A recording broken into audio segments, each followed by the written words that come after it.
as experiências tanto as positivas quanto as negativas, né?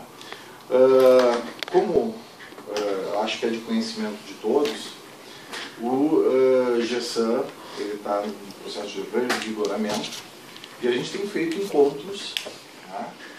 Alguns deles de uma pauta geral, outras de uma pauta mais comercial e outros de uma pauta mais técnica especificamente, né? No dia de hoje a gente vai estar tratando de uma questão eminente que é propostas que vão ser apresentadas das novas tecnologias que o GESAM vai utilizar, né, num processo de migração da plataforma que está hoje para uma nova plataforma, tá, que é mais atualizada, né.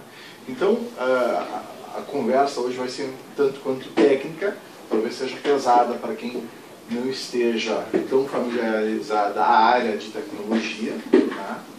E então a gente pede desculpa se ficar meio boiando, por favor, podem levantar o dedo, o braço lá para tirar algum esclarecimento, para entender o que a gente pretende fazer, né? E na sequência disso, né, vem a sequência da minha fala, assim para se liberar. Vem a Lausiane, que é a secretária, e o Paulo, que é o diretor, não sei qual é o cargo do Paulo. Não, a Lausiane é gerente e o Paulo é o coordenador. Do Interáguas, da Secretaria do Interáguas. Tá? Então vem dar uma palavra oficial do Ministério sobre o que a gente, qual que é realmente o espírito do GESAM e o que a gente pretende com ele, né? E aí, por fim, vem uma partezinha minha lá, que é falar sobre um diagnóstico geral do GESAM e algumas coisas que o Ministério, então, está pensando em apoiar, e aí, para isso, vai ser um fórum de discussão à própria comunidade. Tá? Pinheiro, tu queres abordar uma coisa? Então passo para a Joelma. Não, é só dar boas-vindas a todos aí. A gente sabe que todo mundo veio de longe, teve um esforço aí grande, são todos bem-vindos. Essa aqui é uma continuidade, né, das reuniões, é uma reunião técnica em que a gente tem como objetivo já dar um prosseguimento na nova arquitetura, né, que foi definida nas últimas duas outras reuniões, e já mostrar algumas coisas que estão sendo feitas, e todo esse objetivo dessa reunião é que todo mundo trabalhe junto, ou seja, as várias empresas, tanto de saneamento como os prestadores de serviço, trabalhem juntos. Então a gente não vai fazer, nosso objetivo é começar pequenininho, fazer bem simples, bem pequenininho, fazendo alguns módulos. A Joelma e o Paulo Igor vão mostrar aí alguma coisa que está sendo feita, mas o objetivo grande nosso é que a gente possa todo mundo trabalhar junto, as empresas, o pessoal lá atrás, que a GESPISA também tem, ele não está aqui hoje, mas tem o Bruno, que está lá desenvolvendo, todo mundo poder colaborar e fazer de forma colaborativa o desenvolvimento. Quem já instalou aí o GitHub no celular, vocês podem receber hoje, que é só instalar no Android ou no iPhone.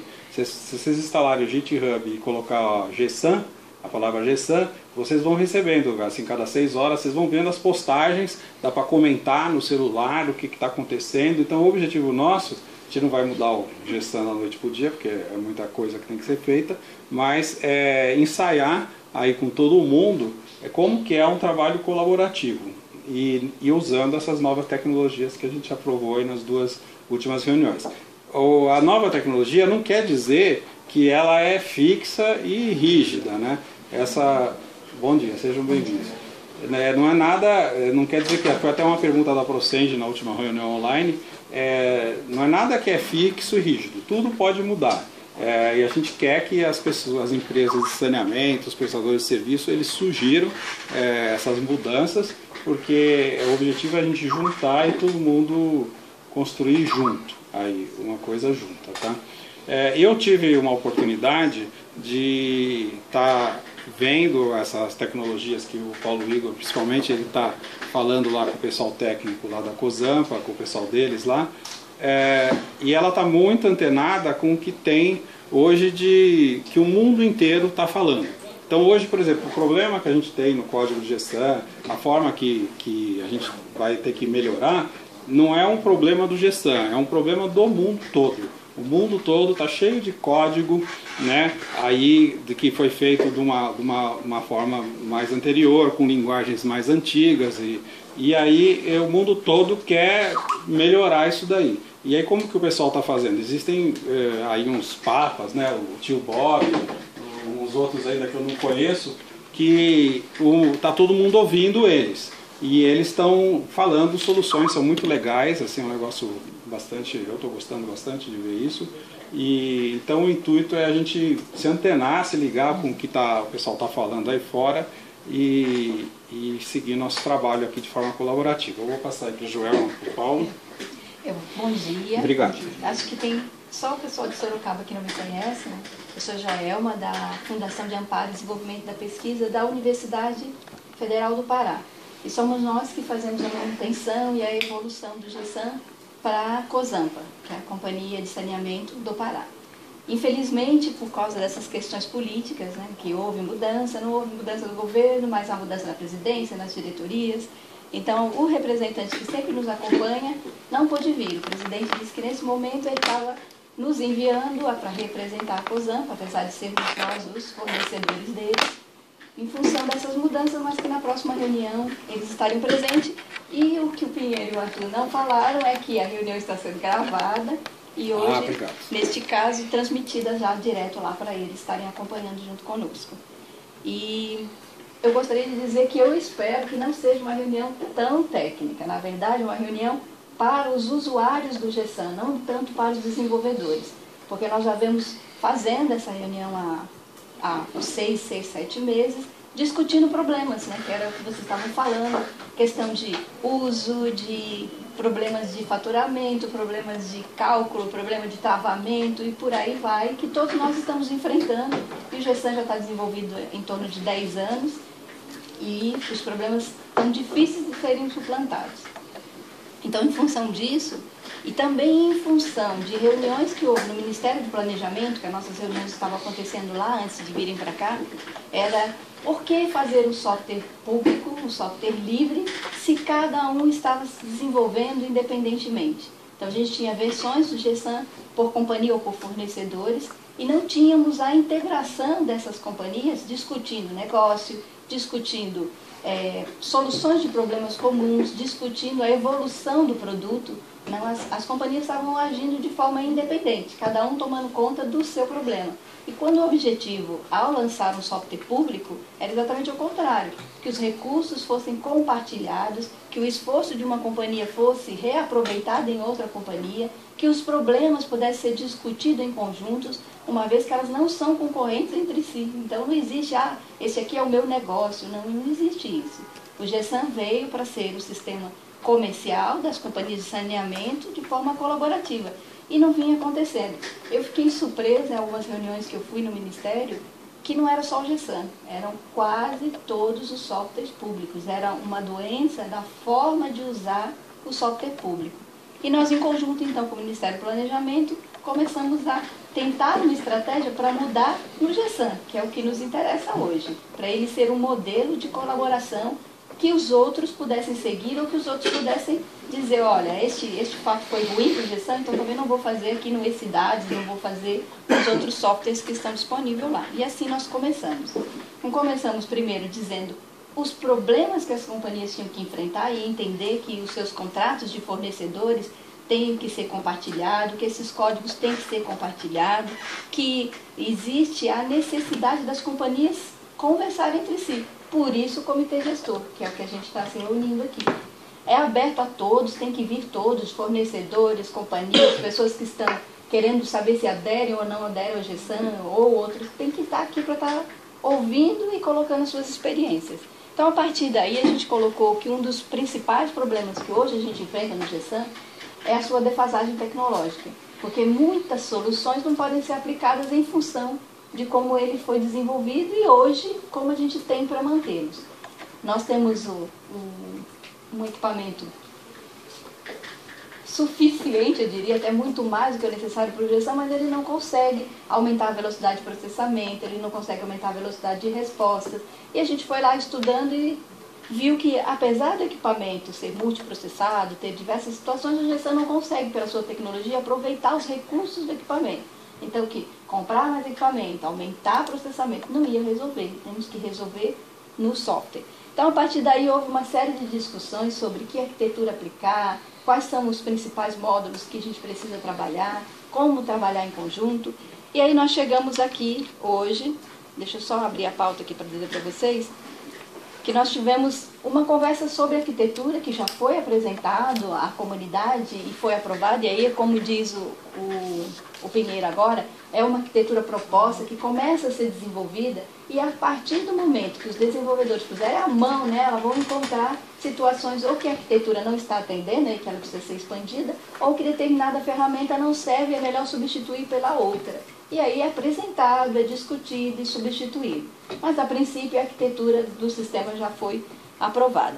Então, o que a gente conversou na última reunião como pauta, para essa reunião? A gente falar sobre identidade visual, uma vez que vai se mexer em codificar o GESAM, né, qual é a identidade visual adequada. O GESAM tem uma parte visual muito antiga e difícil mesmo de entendimento para o usuário. A questão do módulo de cadastro, porque foi considerado o modo mais simples para começar a ser usado na mudança e para começar a exercitar o desenvolvimento colaborativo. Eu estou desenvolvendo o módulo, o Saulo vai desenvolver o outro pedaço desse módulo e, em conjunto, a gente consegue um código comum para todos. Então, esse era um módulo simples, que não tem muitas regras de negócio, que podia aí começar a exercitar como trabalhar em conjunto. E a questão do módulo BET, que, como a gente já tinha apresentado anteriormente, o BET, na verdade, é uma cópia do online, exatamente o mesmo código, e por conta disso ele leva o mesmo peso, as mesmas condições que o online precisa para colocar ele no ar, no BET, e acaba usando muito mais recursos que o necessário e dificulta a situação. Como ele também não processa, não é multiprocessado pelas tecnologias utilizadas, ele também não consegue alavancar o sistema como devia. Então, esse foi uma situação que a COSAMPA colocou como prioritária para ela. Se ela ia mexer em arquitetura e se ela ia mexer em sistema, que o que mais interessava para ela é que o BET fosse mais eficiente. Então, foi esse o módulo que nós começamos a trabalhar. O que o Igor vai apresentar agora aqui é exatamente isso. O que foi feito na COSAMPA, como nós conseguimos desenvolver, até que ponto nós estamos, para a gente entrar para a outra fase, que é como colaborar e quais são os cronogramas para esse ano, para 2015, o que vai ser feito.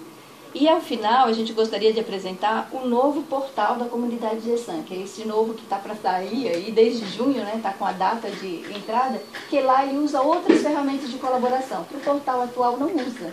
Então, o portal atual dificulta a colaboração e desenvolvimento. O novo não. Já foi colocado diversas ferramentas em que as pessoas podem trabalhar de forma mais colaborativa. Então, a gente gostaria de apresentar. Ela está na forma aberta, está aberta para alguns apenas, mas a gente conversou com as pessoas do Ministério do Planejamento pedindo para ela que as empresas, os desenvolvedores que vão trabalhar de forma colaborativa, que quiserem trabalhar em conjunto, que a gente possa também colocar nesse módulo beta e trabalhar em conjunto até que ele venha a ser público de fato. Então, vou passar para o Paulo Igor, que é o arquiteto. Então, esse é o gerenciador de processo. Ele basicamente tem a consulta. Eu vou pausando aqui que eu vou... Se eu conseguir voltar. Eu explico. Depois do play ele não volta. Deixa eu carregar ele de novo. Então, conseguiu. Ele é bem simples, né? Então eu tenho consulta do processo, inserir o processo e algumas configurações do gerenciamento mesmo dos processos de batch, né? Então, na consulta de processo é essa primeira tela. Essa primeira tela deve mudar para uma tela de dashboard, onde você vai ver os processos que estão em processamento, o progress bar para cada um deles individualizado e tudo. Mas inicialmente a gente só tem a consulta, que aqui eu coloco as mesmas informações que eu tinha no antigo para consultar, e aqui ele tem um resumo do que eu estou consultando. São os processos em processamento, não tem nenhum no momento. Dá o play aqui de novo. Deixa o mouse aqui para ele não sumir. Aí só subir. Aí aqui é uma tela de configuração. Nesse gerenciador de processo, a gente tem aqui o nome dos processos que estão cadastrados lá, aí a gente tem o controle de prioridade, todos começam com prioridade 0. Se você acha que esse processo ele deve ter uma prioridade maior do que os outros, aí você aumenta o número dele aqui, ele vai ordenando e você sabe quem é o processo que tem mais prioridade em relação aos outros. No limite, você está dizendo quantos na fila podem ir ao mesmo tempo desse processo. Então fala assim, eu só posso ter 2 faturar grupo na fila, de uma vez. Então o gerenciador de processo, mesmo que a pessoa insira 10 faturar grupo, ele coloca 2 por vez. Aí depois que processa esses 2, ele vai pegar mais 2 e colocar lá, para fazer uma gestão melhor. A gente tinha uma dificuldade grande, era o gerar documentos, né? Essa é uma situação que a gente tem hoje, né? O GSAM é distribuído, tem diversos usuários, tem usuários nas unidades de negócio, usuários na administração, e nós temos problema de processamento, ele não consegue processar tudo ao mesmo tempo. E não existe administração entre eles. Então o pessoal da cobrança ia lá e gerar documento de cobrança, e solta dentro da fila. E o pessoal que está fechando faturamento, né? Faturar grupo. Aí entra tudo ao mesmo tempo, tem tudo a mesma prioridade. Se tiver 1000 processos, ele abre 1000 janelinhas. Aí ele vai fazer um pouquinho de cada um. 1, 2, 3, 4, chegar no 1000 ele volta. E assim sucessivamente. Não tem controle a fila vai. Isso não afeta o atendimento ao público? Afeta, com certeza, porque ele também, como ele faz requisição ao banco, ele derruba o banco, apesar de ser 2, né? Aí nenhum nem outro, ficava todo mundo lá. O que acontecia? Quando acontecia isso, travou o GSAM. A gente ia lá, via quem estava processando, derrubava os menos importantes e deixava os importantes trabalhando. O pessoal ficava puto. E tem processo que a gente aborda e dá problema, dá erro, né? E aí, o que a gente colocou lá? Quais são as nossas dificuldades? Primeiro é ter controle, né? É necessário dizer o que tem prioridade, o que deve ser feito ou não. Segundo é pôr limites. Porque o que acontecia com a cobrança? Esse foi o nosso principal problema. A cobrança tem metas. Então ela passa o mês inteiro na maior folga. Quando chega no final do mês, que tem as metas dela, ela solta o documento. Aí, tudo de uma vez. Então a gente fala assim... 20 páginas de processo, haja documento para processar lá no coisa. Aí eu vou faturar grupo. Aí ficou lá por último. Que é bem só vai terminar todos os documentos, está concluindo para fazer seu encerramento, a arrecadação estou tentando encerrar, todo mundo quer trabalhar ao mesmo tempo na mesma máquina. Então o que a gente fez? Definiu prioridades, porque independente de limites, quem é mais importante, porque existe isso, não adianta a gente dizer que não existe, existe. E depois o limite de processos que podem estar trabalhando simultaneamente.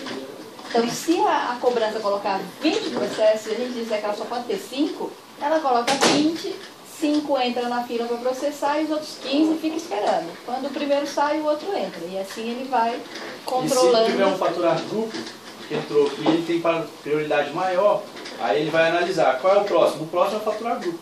Que tem aí ele coloca o faturar grupo antes de analisar os outros, porque ele tem a prioridade maior. Mas como fica com relação, por exemplo, quem não está rodando o processo, está só lá consultando o atendimento ao público? Não, aí ele está em outro banco, aí outro lugar, é o online. Aqui é só o processamento background. Como esse controle vai permitir que quem tem muita máquina, pouca máquina, estabeleça o seu limite, que não afete o outro. Então ele vai aí nas configurações, está me afetando? Tá, então vou ter que reduzir o limite de processo. Aí vai lá, reduz, e da próxima vez, até ele achar o ponto de equilíbrio de cada companhia. Tá. Aqui ele tem a parte de periodicidade também, para ele dizer se é semanal, né, diário, mensal, diário. Tem alguns outros itens aí que a gente ainda está em discussão, porque a gente não acha necessário, deveria tirar, mas a gente ainda está vendo como é que a gente vai fazer isso. E o último campo, que é o script, é como está estruturado na API nova. Esse script ele determina a configuração de como vai ser processado o background. Essa tela aí é uma tela bem administrativa mesmo, de como vai ser administrado os processos de batch. Então eu acho que ele vai voltar, eu vou clicar em inserir. Aí a tela já de inserir o batch. Basicamente ele é um autocomplete, você vai escrever, aperta para baixo, ele mostra mais os batches, né, que tem, os processos que tem lá. Banco, a gente escolhe um, quando a gente aperta configurar, ele abre esse formulário. Então cada processo vai ter o seu formulário com os parâmetros que ele tem que passar para aquele processamento, né? Então no caso novo, gerar dados para leitura, para a gente diferenciar do antigo, né? Aí a gente fez esse item. Eu determino basicamente só grupo, posso especificar uma rota e coloco o ano mês.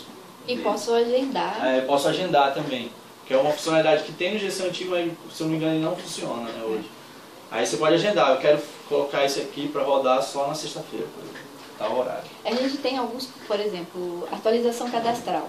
Existe um processo de atualização cadastral que funciona na COSAMP e eles estão nesse trabalho de 1 ano mais ou menos.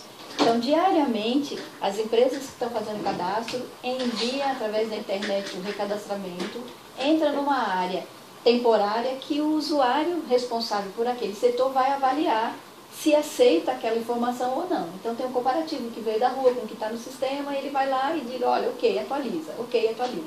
Então durante o dia ele faz isso. E à noite está agendado para rodar a atualização.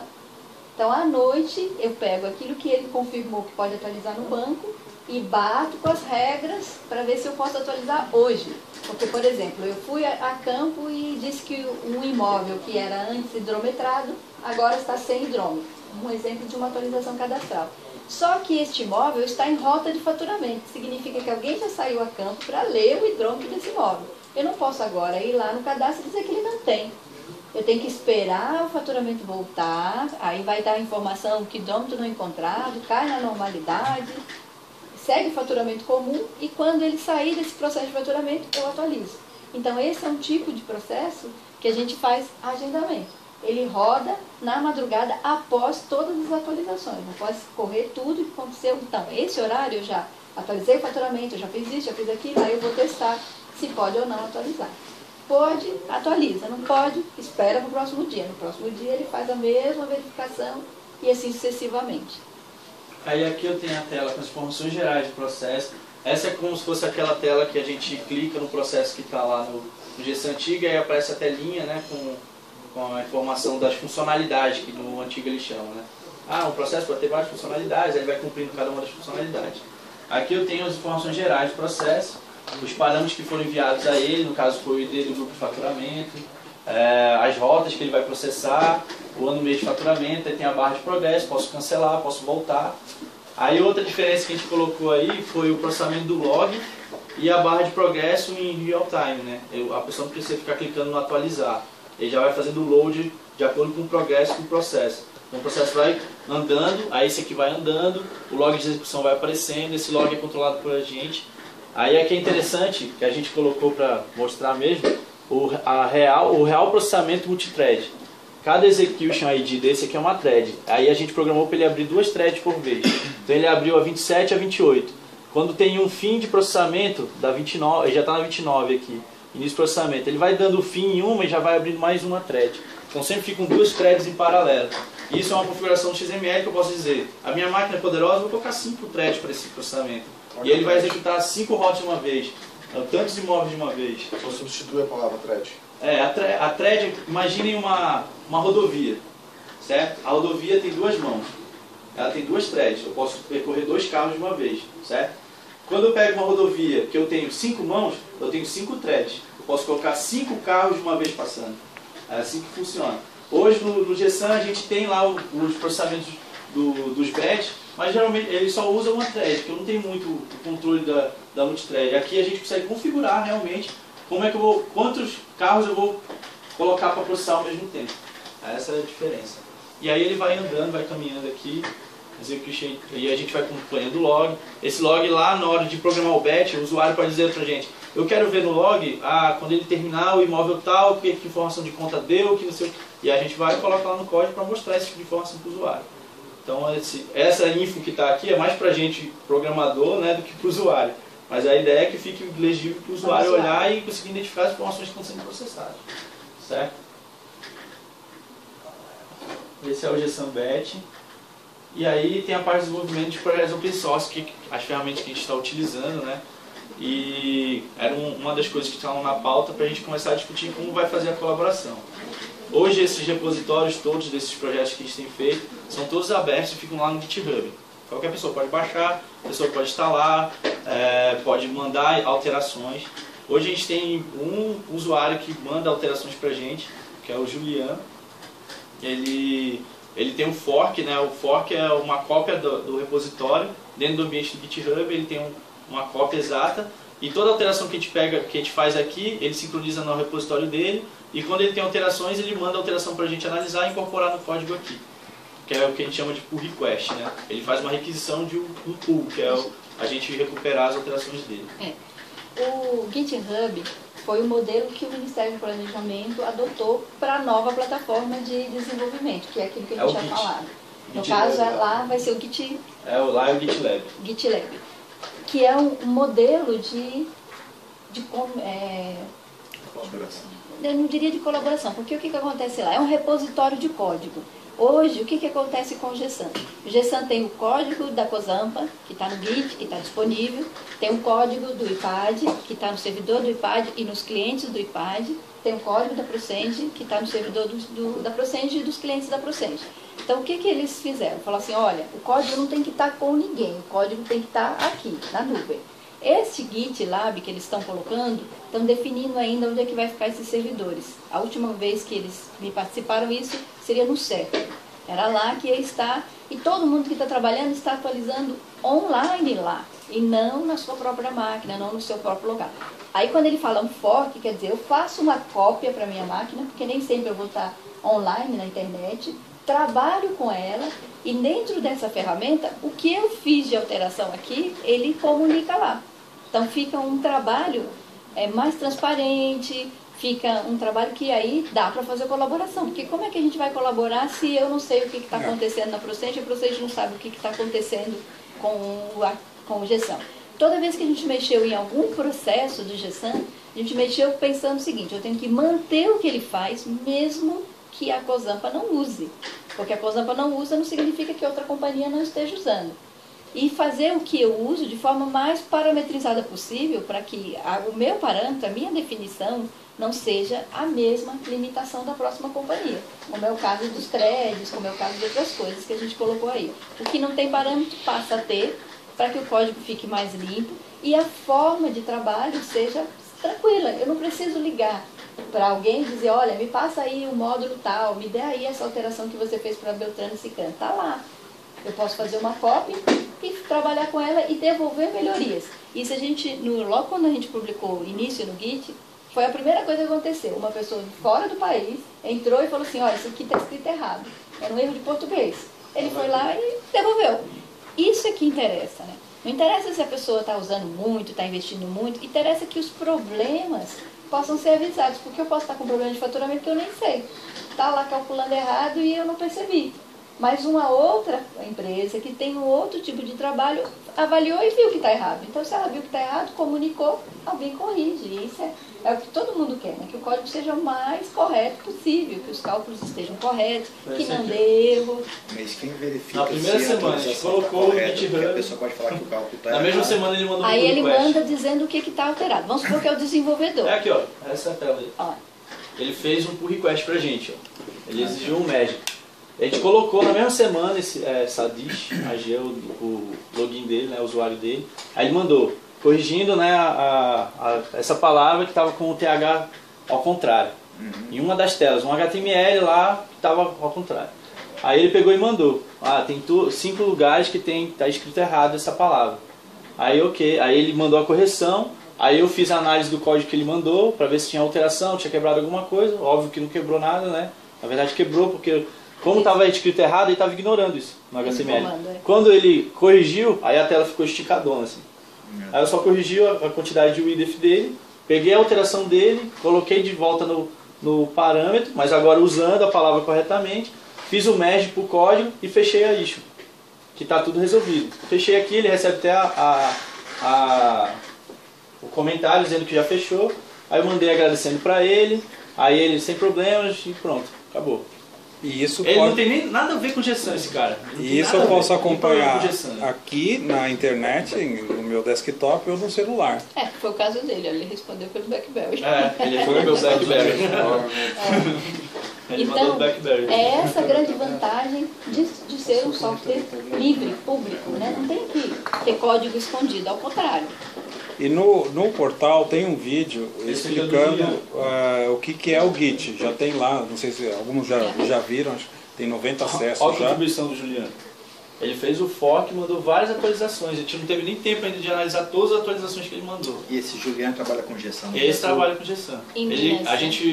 Acho que a gente tem mais de 300 e-mails trocados com ele, porque ele foi fazer a implantação do zero lá. Aí onde eu baixo? Aí a gente vai, baixa aqui. O GSAM, tá aqui a tela. Como é que é o banco? Como é que sobe? A gente não tem o script zero do banco. A gente já conseguiu agora há pouco tempo. A gente foi fazendo praticamente com ele. A gente, olha, o que a gente tem de zero do banco é esse aqui. Aí ele subiu. Olha, tá dando erro em tal lugar. Aqui tá faltando ainda a tabela tal.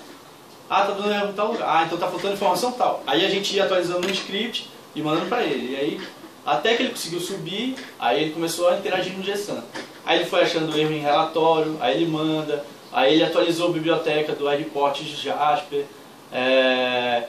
Esses merges pull request é quando ele pega, ele tá fazendo ele fez a cópia, certo? Ele está fazendo alteração no repositório dele, não é no nosso repositório. Ele está alterando aqui, já está diferente do nosso.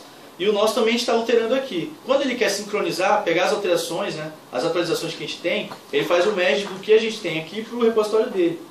Aí é automático, aí aparece esse merge pull request, ele pegou do Prodigy Sistema Master.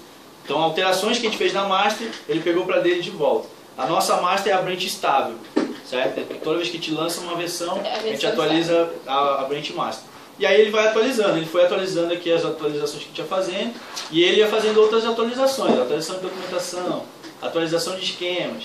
E aí ele foi fazendo. Aí bem aqui eu falei para ele, Julião, vou fazer a análise das alterações do código para a gente integrar e fazer o mesh, senão esse pull request não vai acabar nunca. Porque todo dia tem novas atualizações, eu estou analisando aqui, vai aparecendo mais, estou analisando aqui, vai aparecendo mais. Aí eu, calma, vamos analisar esse, fecha esse para a gente ir abrindo os outros. Né? Aí ele, ok, aí ele mandou mais algumas, ó. Resolvendo conflitos, realizando merge de conflitos, correção na classe, merge pull, atualiza a versão do JCP. Então, a gente com o Juliano já tem essa colaboração, né? A ideia é que isso se intensifique com outras pessoas. Esse é o ambiente de produção. Tá aí então, o que está acontecendo? É o que está online. Se você instalar o GitHub agora no seu celular e digitar GSAM, ele está todo aberto. Você já vai para casa vendo tudo que está acontecendo. Mas isso está na COSAM, porque eu estou vendo Não. Project Assistant. Isso. Não, está no Isso é no Git. GitHub. GitHub é um serviço web, certo? Não, e ele tudo tem o bem. Git por trás. E a gente Certo. tem um repositório lá onde a gente coloca o código-fonte. Certo. E um dia o software público vai ter isso. Porque eles já estão O fazendo. Hoje eles portal estão que tá no fazendo. beta, ele tem o GitLab. A gente sincroniza. A gente sincroniza lá. Só que ainda não está sendo usado, não está Ainda aberto. está público. Então isso daqui Ainda tá vai público, a gente deixar tá de existir e vai ficar tudo lá Lá no, no- no portal. Lá Mas vai enquanto ser não está já pronto, Entendi. ele está usando aqui. E o GitHub é uma empresa americana, né? Eles tiveram ano passado 100 milhões de dólares de investimento só nesse github.com. Nós usamos, E, nós temos algumas. e por que eles investiram tanto dinheiro? Porque eles entendem que o GitHub é tipo, vai ser um Facebook de quem desenvolve software. Já é, na verdade. Né? Porque ele é gratuito para todo mundo que usa ele de forma livre. Você Aberto. não vai pagar para colocar o seu software lá. Se ele está livre, ele está gratuito. Agora, se você tem código privado e quer deixar lá, aí você tem que pagar. Aí faz Qual é a diferença de usar No o caso Git? do O GSAM. Git é livre. aberto, você não paga pagar nada. usuário lá. Exato.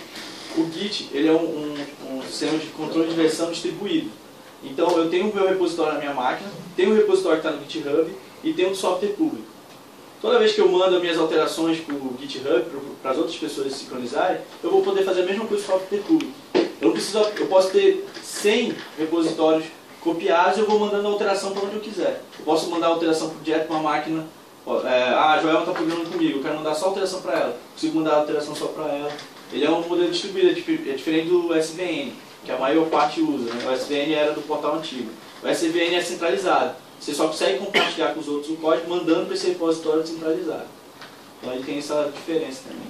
E também a gente tinha uma dificuldade grande com o portal, né, que vocês devem ter enfrentado, que era colocar o código no portal. Era muito lento e caía, levantava, ficava pato, ficava no... Agora não.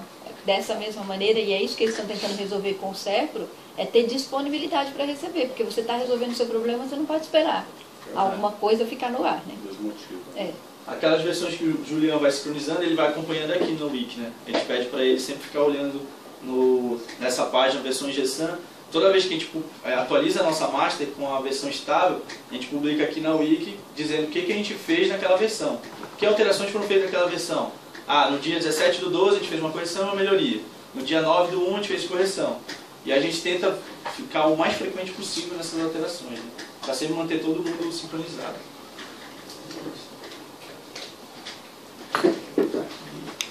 Então, aí no modelo...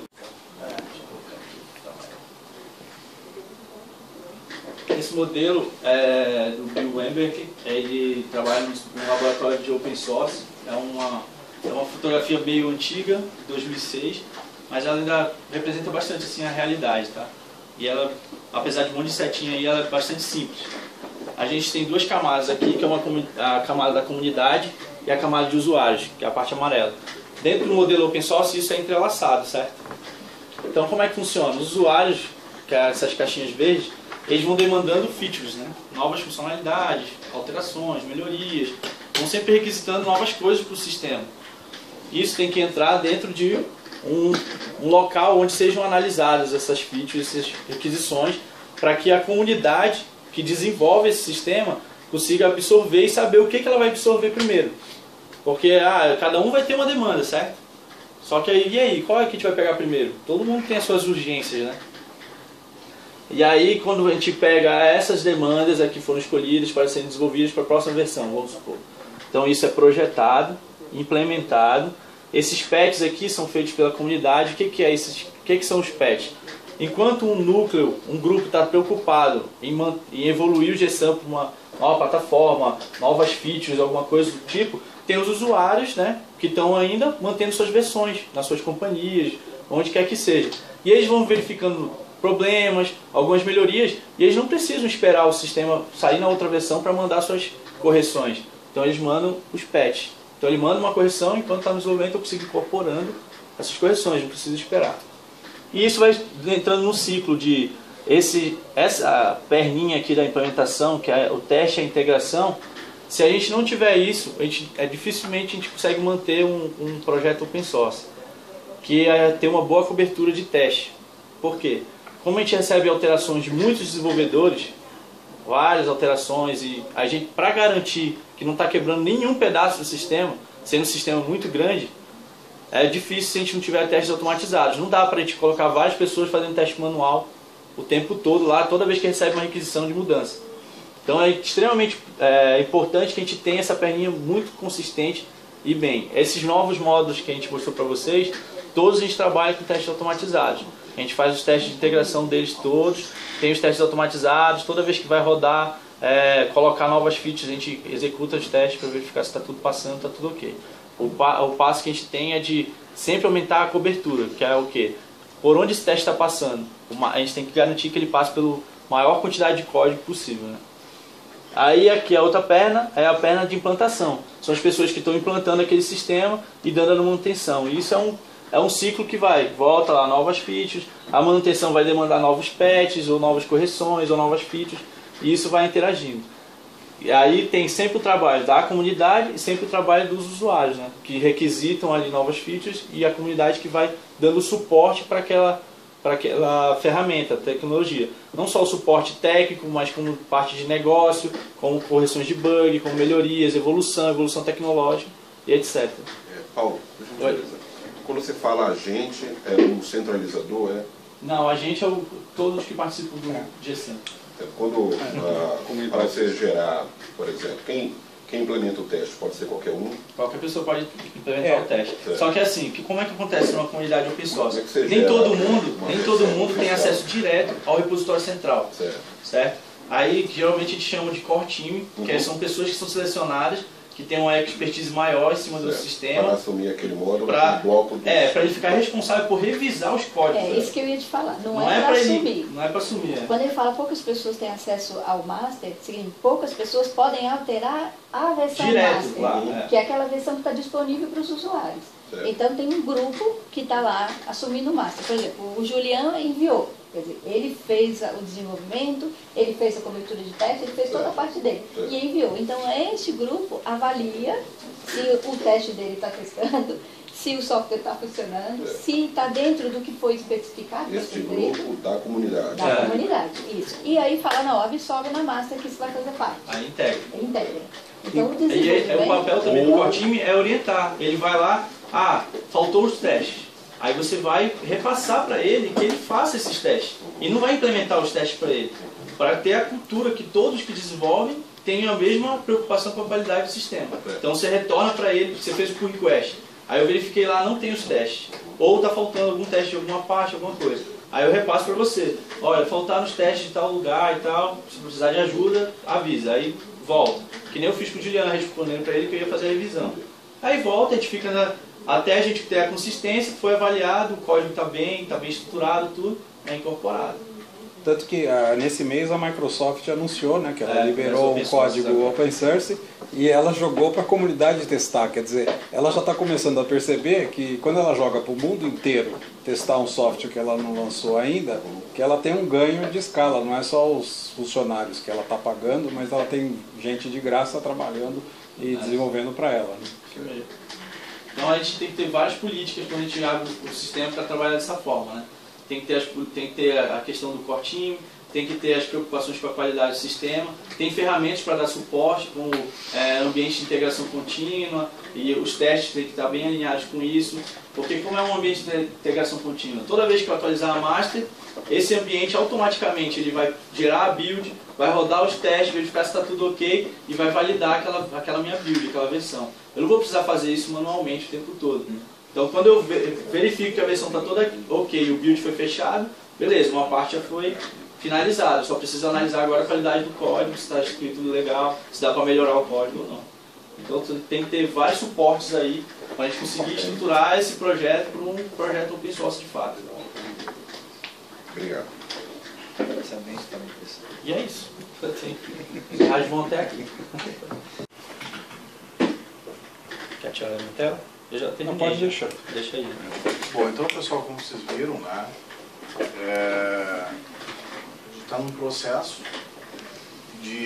já passou da parte de definição e já começou na parte de implementação de uma nova visão do GSAM.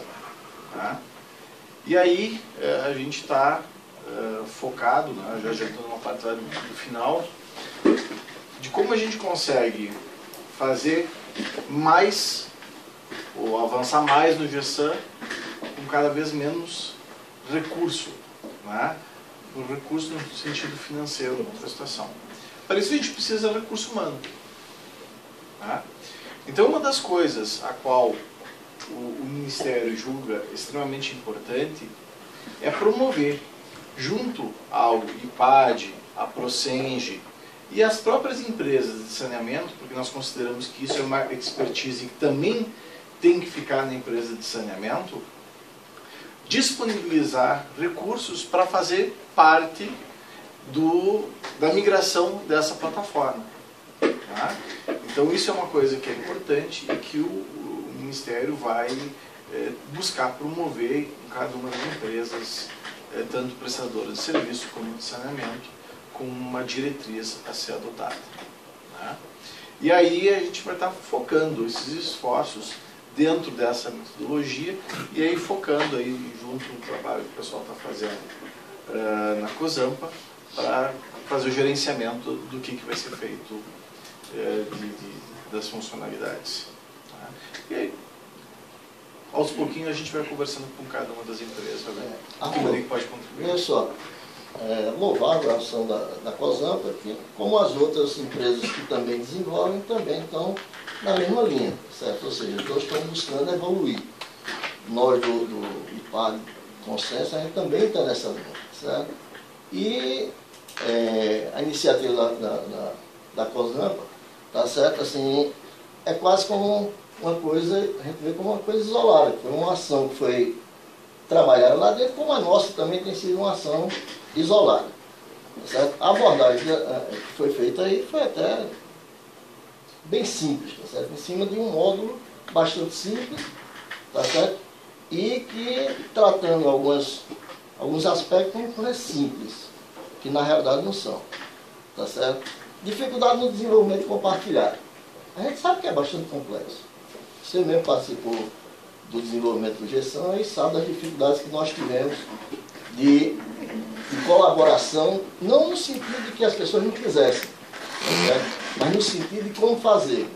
Porque cada um olha para o seu próprio umbigo, tá certo? Tem suas prioridades, tem suas necessidades e tem seus contratos, tá ok? Então, ele cobra que aquilo seja dentro do contrato, que ele tem agilidade. Se você chega para a KR, ela quer tomar uma ação de parcelamento, ela não quer saber como é que vai ser, quem é que vai participar, não sei o que, tudo isso. A gente vê aqui que o exemplo de desenvolvimento compartilhado foi com uma pessoa, mas na realidade na comunidade ela é gigantesca. É tanto que as outras comunidades, tá certo, não conseguiram até agora, são até mais antigas do que o GESAM. Tá certo? Então, eu estou querendo levantar esse aspecto para que a gente não simplifique uma coisa que é complexa. Por exemplo, Tá o exemplo que eu dei, uma ou duas pessoas, só para o pessoal entender como é. Esse modelo ele é aplicado por milhões e milhões de sistemas no mundo todo. O Linux, que tem milhões de pessoas no mundo todo, e é mantido, ele usa a mesma estrutura. Eu vou para a nossa realidade. Tá certo? Nós temos, por exemplo, no caso do GESAM e PAG, nós temos 6 empresas que trabalham conosco. Tá certo? Tá ok? E todas elas exigem o cumprimento do contrato. Tá certo? E delas a gente não consegue nem manter na mesma comunidade. Tá certo? Porque tem interesses próprios. Tá certo? A gente tem casos de empresas que dizem, eu não quero mais usar esse banco de dados. Se mudou. Tá certo? E não adianta você chegar e dizer, não, mas é porque o Ministério, não sei o quê. Porque ele tem a realidade dele. Tá certo? Tá ok? Então, isso aí, vocês vivenciaram. Primeiro e Arthur vivenciaram isso. E hoje é o que a gente vivencia. A gente tem empresa hoje que diz, ó, eu estou querendo sair da comunidade. Porque o custo que eu tenho, tá certo? Eu não estou disposto a pagar o custo para ter os benefícios que eu tenho de estar na comunidade. Eu quero meu fonte isolado. Tá certo? Porque eu vou ter mais estabilidade, vou ter mais não sei o que e tal. Tá certo? Então, isso é uma coisa que a gente tem que tratar. Não pode tratar uma coisa simples, é uma coisa complexa. Quando ele fala, levanta aqui, dificuldade na padronização dos processos. Cada empresa tem seu processo, apesar de serem parecidos, tá certo? Tá ok? Cadastro é cadastro, atualização cadastral, faturamento, não sei. Mas cada um tem suas especificidades. E ninguém abre mão delas. Tá certo? Isso aí, eu estou dizendo, dentro das 6 empresas que atuam com a gente. Tá certo? Ninguém abre. Se ele diz, eu quero desse jeito, você argumenta, rapaz, mas isso aqui podia ser padronizado. A gente tem até o caso de Armando, tá certo? Da KR, que desde o início buscava padronizar, via como grande benefício a padronização, tá certo? De processos, de conceitos, não sei o que todo, e não conseguiu, porque cada um tem a sua cultura e cada um tem seus interesses. Tá certo? Então, eu estou aqui exatamente para tentar entender como é essa coisa e chamar a atenção de que a coisa deve avançar de uma forma responsável. A gente não pode colocar como sendo uma coisa simples, uma coisa que é complexa. Tá certo? Eu digo isso na experiência, tá certo? Tenho 30 anos de empresa de saneamento. Já implantamos diversos sistemas, só me engano, em 12, 15 empresas, tá certo? Estaduais. Então a gente tem que ter a consciência de que a coisa é fácil. No discurso, parece uma coisa simples. Não, a gente pega ajuda daqui, ajuda daquilo, não sei. Bom, quem vai ser responsável, tá certo? Por qualquer falha? Quem é o responsável? Quem vai bancar o prejuízo que eu gerei a KR? Quem vai bancar o prejuízo que eu banquei a Sorocaba? Tá ok? Então hoje precisa ser pensado nisso, porque hoje tem um responsável. Se a performance está ruim, eu levo uma multa. Tá certo? Eu levo uma multa porque a minha performance está ruim. Se eu gerei alguma informação errada, eu levo uma multa. Tá certo? Tá ok? Então a gente tem que ter essa preocupação. E, como eu já falei, a dificuldade de conciliar interesses. Porque cada empresa tem seu interesse. O diretor de empresa pública, principalmente, aqui acho que quase todas são públicas, tá certo? ele chega e vem com conceitos diferentes, ele chega, metodologias diferentes, ele chega só, eu não quero mais que seja feito dessa forma, não, é uma coisa que está há 20 anos, eu quero mudar. E por aí vai, e eu não quero para ontem, não, eu quero para amanhã. Aliás, eu quero para amanhã, eu quero para ontem. Tá certo? Então a gente tem que pensar nesses aspectos. E eu entendo aqui o seguinte, hoje a gente tem diversas comunidades no GESAM, tá ok? Eu acho que o que deve ser incentivado é que essas comunidades evoluam, conversem entre si, não sei o que, todinho. Tá certo? Porque, por exemplo, eu não me sentiria confortável, tá certo, de ser responsável pelo faturamento de uma empresa onde eu não tenha a titularidade da responsabilidade. Tá certo? Então, é complicado. Tá certo? Então, a gente precisa ver por esses aspectos aí, porque, por exemplo, não, vamos unificar, não sei o que. Para é bonito unificar, como é que nós vamos fazer? Quem vai ser responsável por isso? Como é que isso vai funcionar? Tá certo? Então, antes da gente falar em unificação, a gente tem que considerar que existem várias comunidades, cada comunidade com suas peculiaridades e especificidades. Okay? Então, era chamar a atenção para isso, para que a gente comece a olhar e discutir nesse cenário. Tá certo? Se a gente chegar a um consenso de uma proposta consistente, não sei o que, considerando esse cenário, aí tudo bem. Mas se não, o que vai acontecer é o que hoje acontece. Cada um é responsável por uma comunidade e desenvolve. Por exemplo, a gente está fazendo praticamente o mesmo trabalho daí. Tá certo? Que é para quê? Para que a gente lance uma versão que vai ser, hoje no portal você acessa diretamente o fonte que está liberado, você baixa lá, tem um instalador, não sei o que, tudo, tá certo? Funciona. Tá ok? Bom, então era isso que eu queria chamar a atenção antes da gente começar para que a gente não faça aquele negócio de faz de conta que ninguém falou, certo? Mas obrigado pela... Só esclarecer uma coisa antes, as versões específicas de cada companhia não vão precisar deixar de existir. Aquilo que eu expliquei do controle de versão ser distribuído, cada um pode manter a sua versão. A versão que o Juliano tem lá é diferente da nossa. Apesar de ele ter o fork da nossa, ele foi evoluindo como precisou. Se ele quiser trocar o banco, ele troca. Mas ele não para de contribuir com a gente e a gente com ele. Ele pode continuar trazendo as atualizações do nosso código para ele e a gente pode continuar pegando as atualizações do código para o nosso. Cada especificidade de cada companhia, isso vai continuar existindo. Se a companhia precisar urgente mudar o parcelamento, ela pode mudar, ela não precisa ir para o código central para depois pegar aquela alteração. Era só isso que eu queria deixar claro, tá? Não é desse jeito, não é centralizado. Eu não disse diferente disso. O que eu estou dizendo é de que quem é que vai ser responsável por isso. E as empresas não fazem concessão em relação a isso. Mano, obrigado pela contribuição. Era só contribuir. Eu acho que é extremamente importante, você colocou pontos extremamente pertinentes e que cabem o seu devido esclarecimento. Tá? Concordo contigo que muito do software e do código é complexo do GESAM. Mas talvez muito mais complexo seja a nossa mudança, como nós temos que mudar o pensamento para o código. Isto realmente é uma mudança complexa, né? E não é tão fácil a gente assimilar, tanto é que ainda hoje a gente tem alguns resquícios de 40 anos passados que a gente acaba incorrendo no dia a dia, né? E a primeira coisa que depois, se tu achares necessário, a gente pode ir mais profundamente no quesito técnico, né? É justamente essa questão do controle das versões e da titularidade.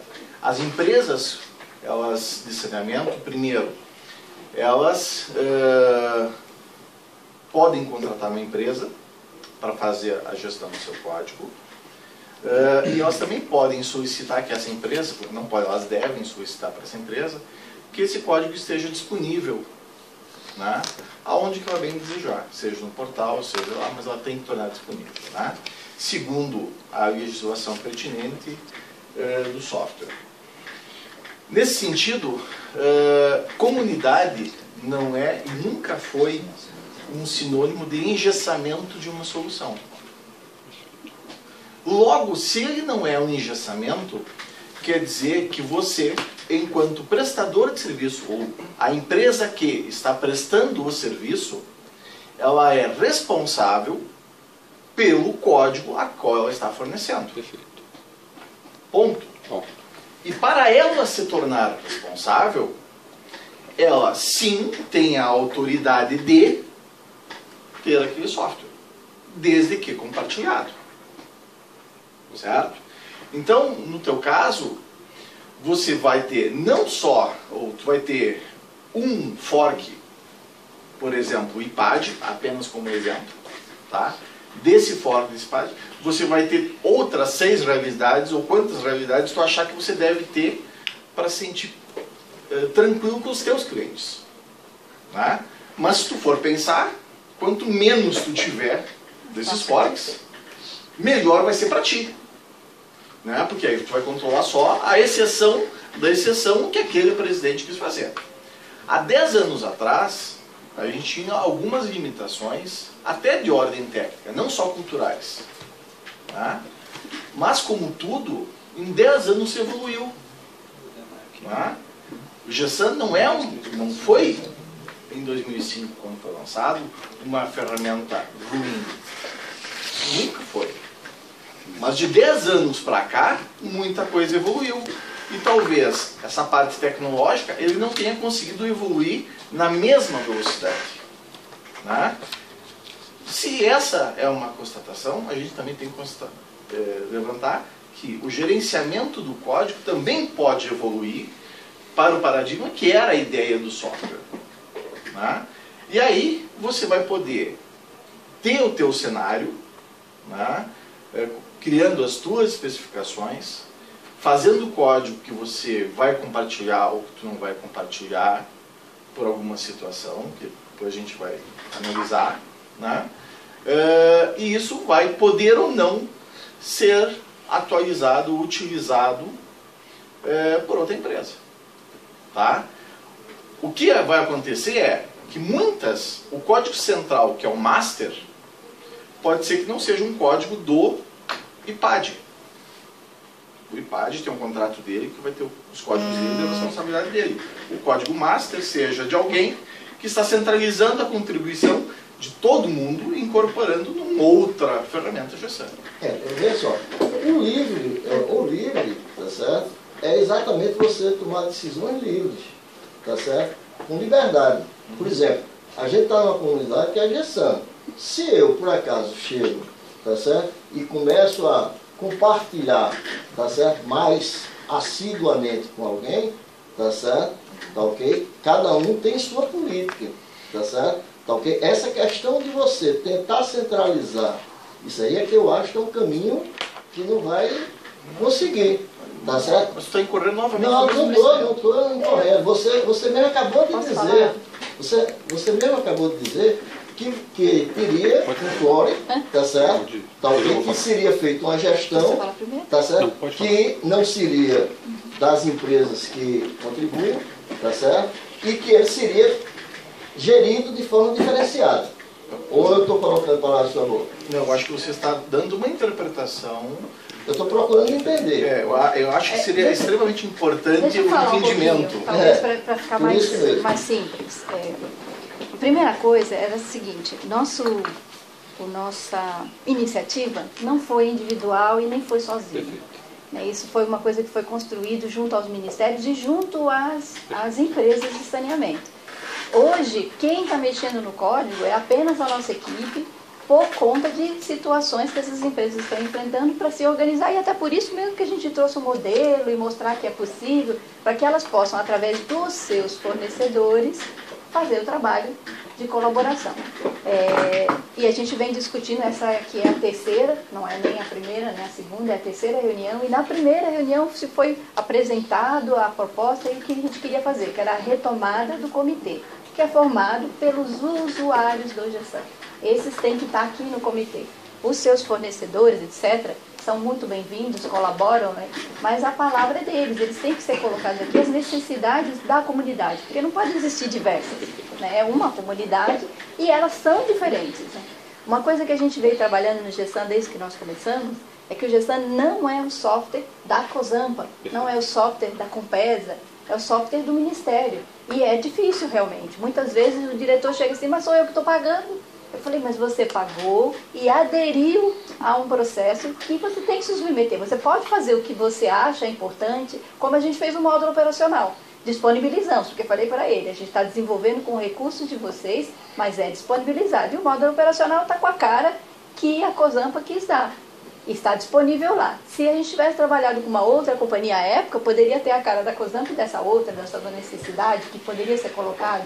E a gente sempre coloca aqui na comunidade que os recursos não é apenas o desenvolvedor, ao contrário, esses são os mais fáceis de ser encontrados. A dificuldade é o negócio. E quem conhece o negócio, quem conhece a necessidade, quem conhece as dificuldades, são essas companhias que tem que colocar aqui dizendo, olha, o cálculo é assim, olha, a complexidade é essa, olha, o meu erro está aqui, a minha dificuldade está aqui. E aquilo que você falou sobre código único, a gente vem lutando já há muito tempo, né? Já vai fazer uns 3 anos sobre isso, e realmente é muito difícil. Até por essas diferenças de gestão, diferenças e do início dele. Porque nós começamos de uma forma compartilhada. Hoje, o código que a COSAMPA usa era o código IPAD, que a gente obteve através do Maranhão, e a partir dali evoluímos.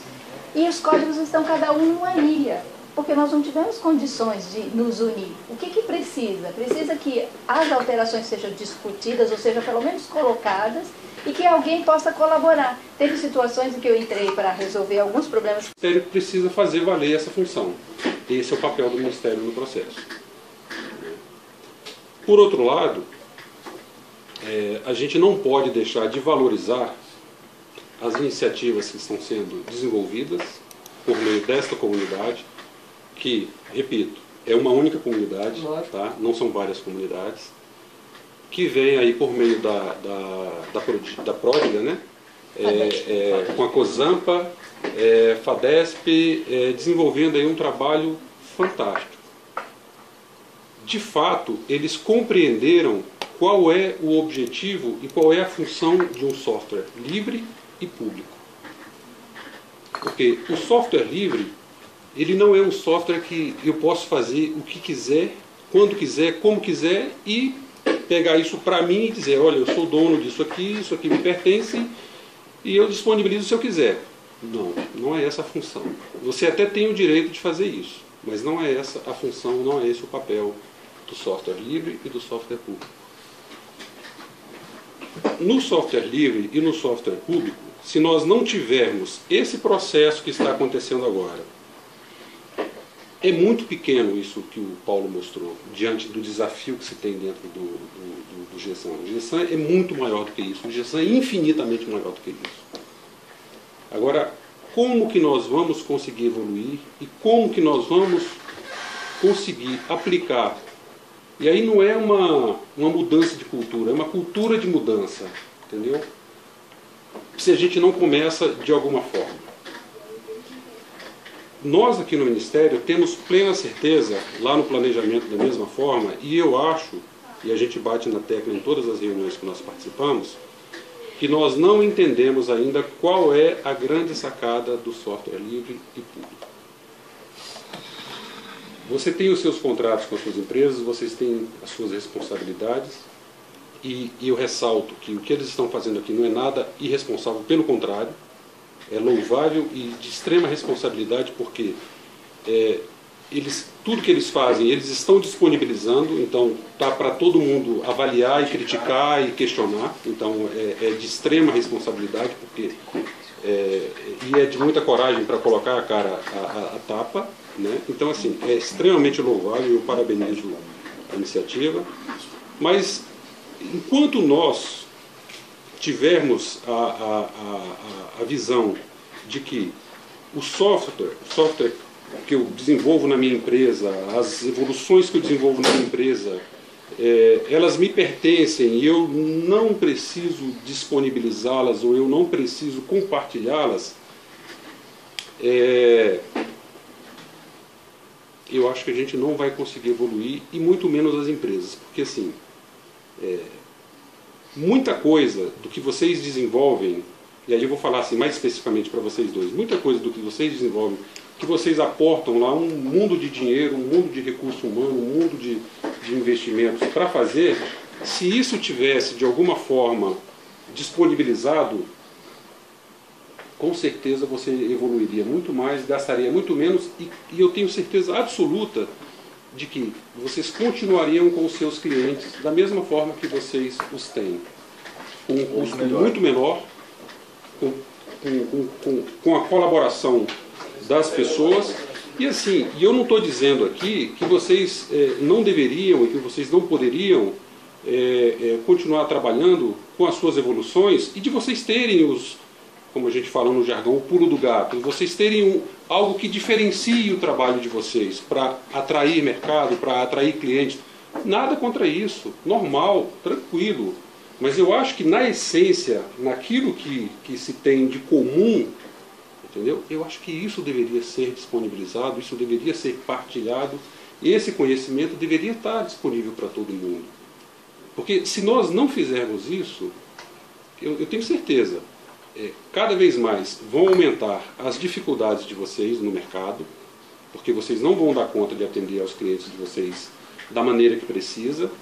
Sempre, se vocês olharem, sempre terá em algum outro prestador, desenvolvido por alguém, desenvolvido internamente, alguma coisa que vai estar um pouco mais evoluído, que vai estar um pouco mais avançado, e vocês não conseguem acessar, porque estão isolados, entendeu? Então, assim, nós precisamos, e aí, assim, esse trabalho que a gente está fazendo, essa retomada do comitê gestor, é justamente para a gente tentar alinhar, né, tentar criar uma cultura que seja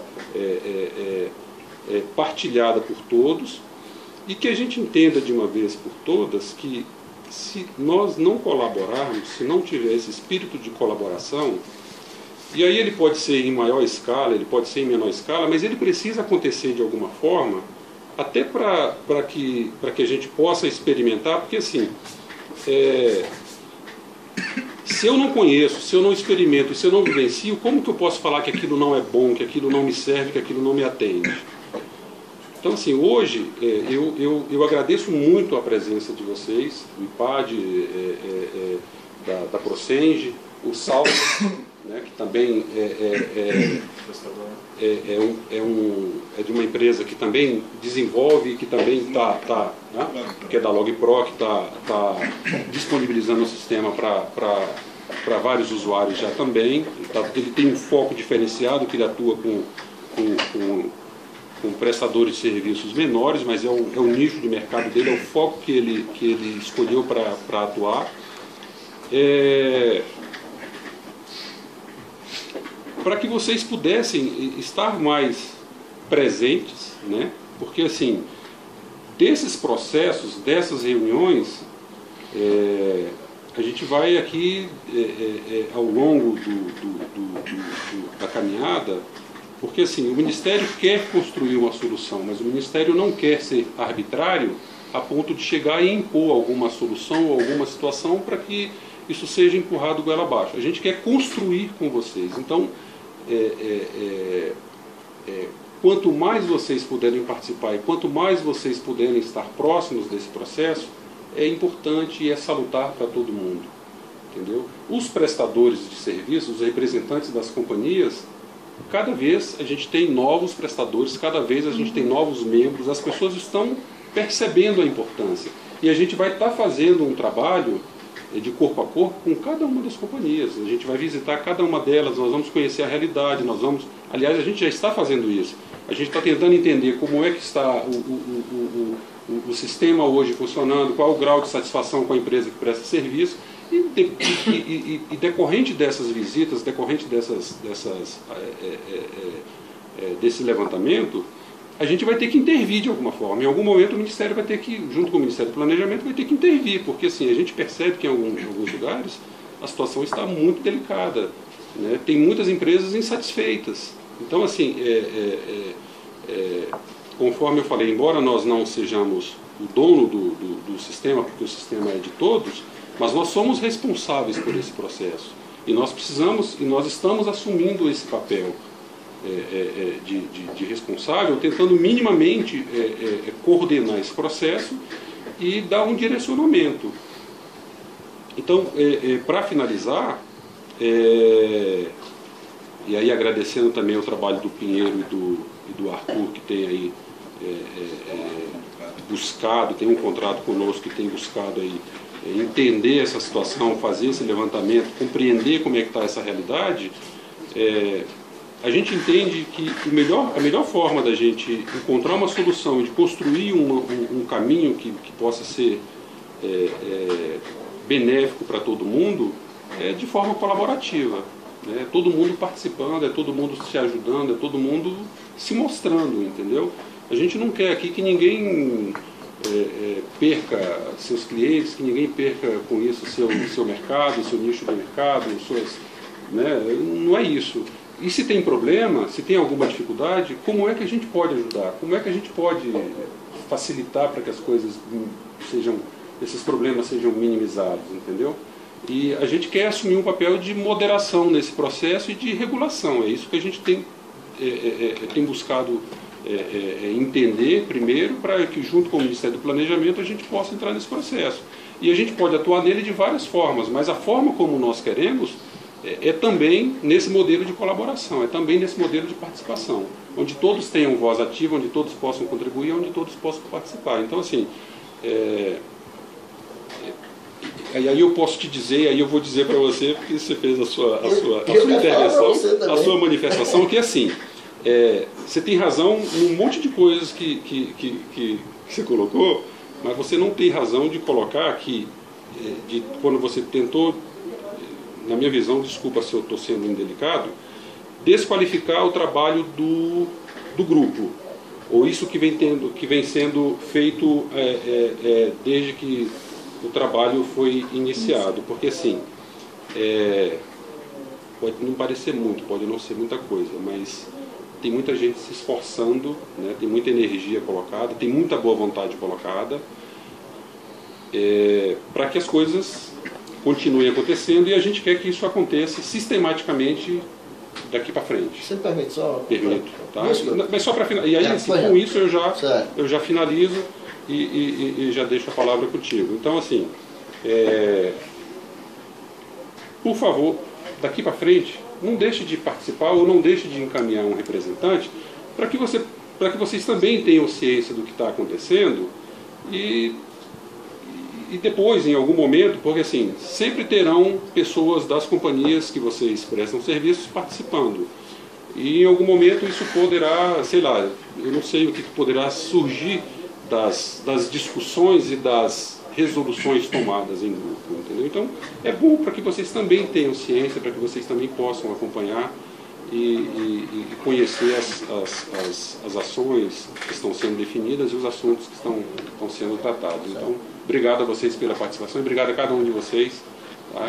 Só fazer duas coisas. Primeiro que eu não quis, de forma nenhuma, diminuir o trabalho de ninguém. Tá certo? Eu só quis dizer que isso aí está acontecendo também em outras frentes, tá certo? Inclusive eu disse que era louvável o trabalho, tá certo? Tá, ok? O segundo ponto é que talvez não tenha chegado para você, mas, por exemplo, nós, especificamente do IPAD, a gente tem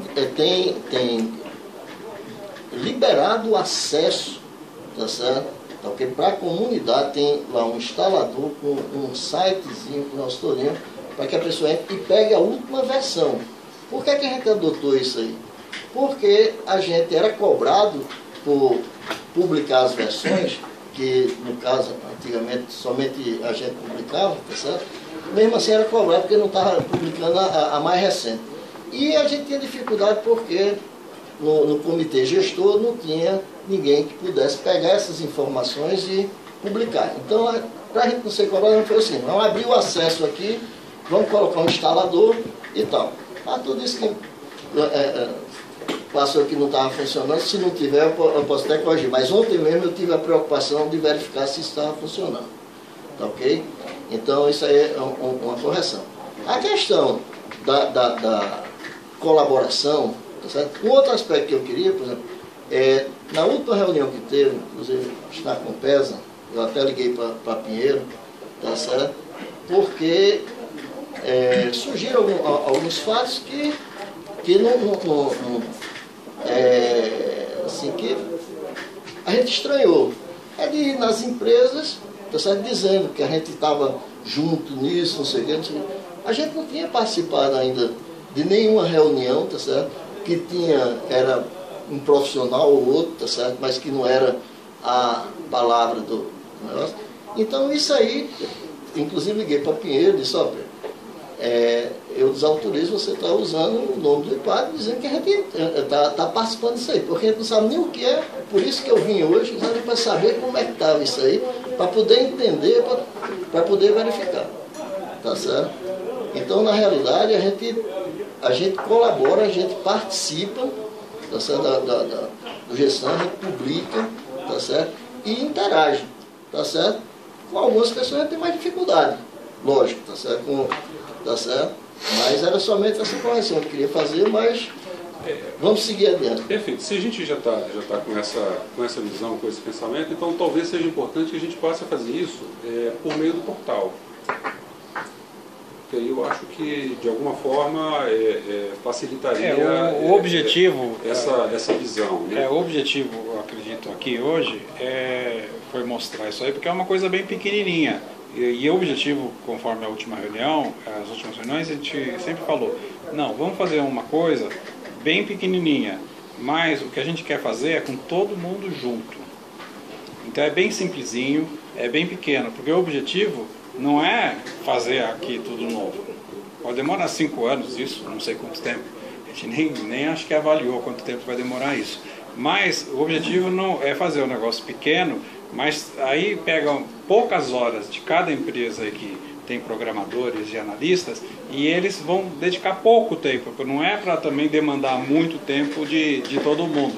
Um pouco tempo para fazer esse modelo colaborativo, né? A gente trabalhar nesse modelo colaborativo para a gente ensaiar e ver se dá certo, se não dá, ver o que precisa melhorar. Então o objetivo nosso, hoje aqui mostrando isso, é para chamar mais pessoas por uma coisa pequenininha, ninguém vai usar muito tempo, ninguém vai morrer por causa disso, porque vai trabalhar num módulo pequeno, lá alguma coisa pequena, e trabalhar todo mundo junto, discutindo os técnicos, né, os programadores, os analistas. Não, vamos fazer essa arquitetura.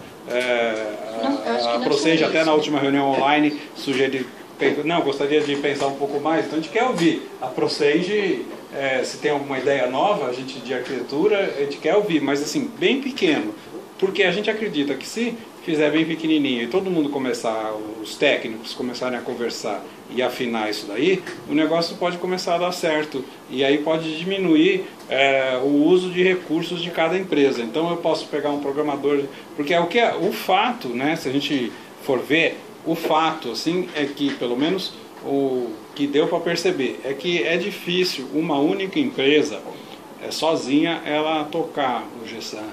Não tem dinheiro para isso. Porque é muito caro.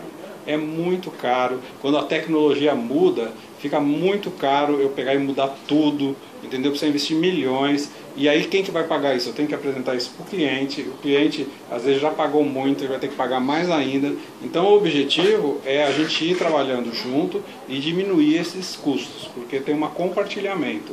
Então não é nada fora do comum, é uma coisa pequenininha, a gente quer começar simples e com todo mundo junto trabalhando. E o que eu queria falar é que não é só o programador, o desenvolvedor, é principalmente o usuário do GESAM, é o cliente. Porque aí eu vou te dizer uma coisa para vocês, o programador fez o que ele achou melhor para aquelas telas de identidade visual. Mas é o melhor? Quem está no dia a dia, todo dia trabalhando com ele, a gente brinca lá e fala assim, o desenvolvedor achou lindo isso, mas quem está todo dia apertando o mesmo botão, fazendo a mesma coisa, não suporta. Aquilo ali é cansativo, aquilo ali é contraproducente. Mas para quem fez aquilo uma vez, pareceu maravilhoso, né? Então, a gente precisa, não só que vocês participem da homologação como usuários, dizendo, olha, eu gostei dessa aí.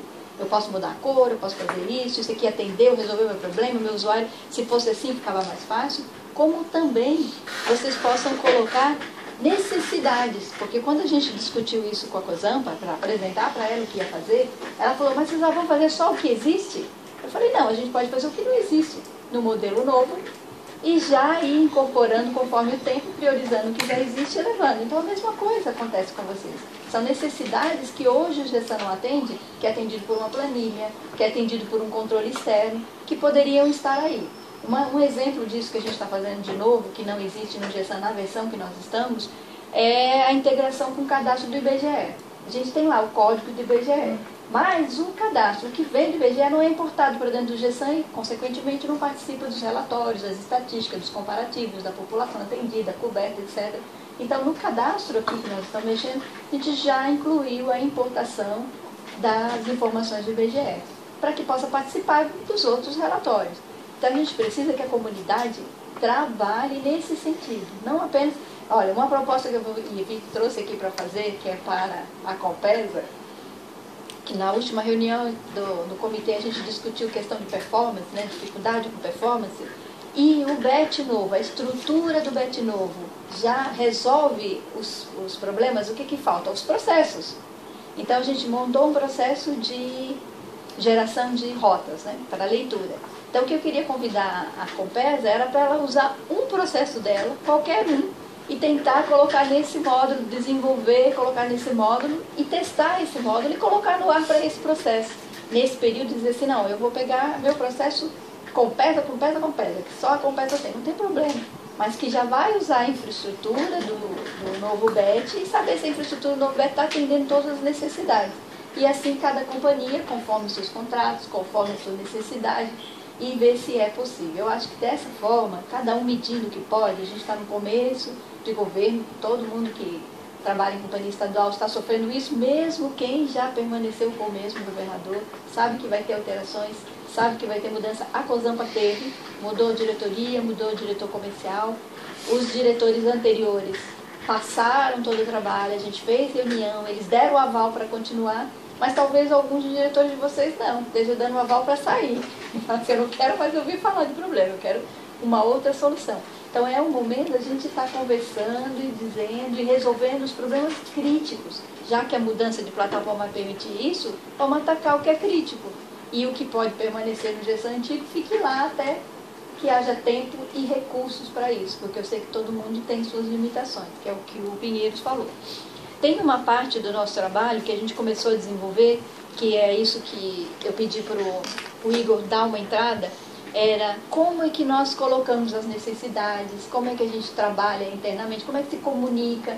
E quando nós fizemos a primeira reunião, o Ministério do Planejamento apresentou o portal e apresentou o Redmine, que era onde se colocava lá as solicitações, que é chamado de issues. Para que as pessoas pudessem ir lá estar demandando e ter respostas daquilo. Olha, eu preciso disso, eu preciso daquilo. Então eu pedi para o Igor, a gente está mostrando isso para vocês, para a gente